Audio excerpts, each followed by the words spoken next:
So ayan, kahit nag-bike tayo, sobrang init, tagaktak ang pawis. Pero at least hindi humid. So hindi natin nakuhanan. Si Diwata, nakuha na natin kanina kaso hindi pala natin napindot yung record.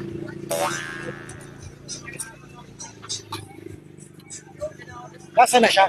Nasaan na siya? Hindi na lumabas. Sana lumabas siya para makita natin. Uli. At makuha na natin. So ayan, madali-madali na kasi pauwi na rin tayo ng Bataan. So hindi pa masyadong madami ang tao.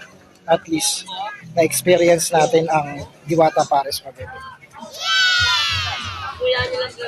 So ila-live natin, try natin yun. So ito pa.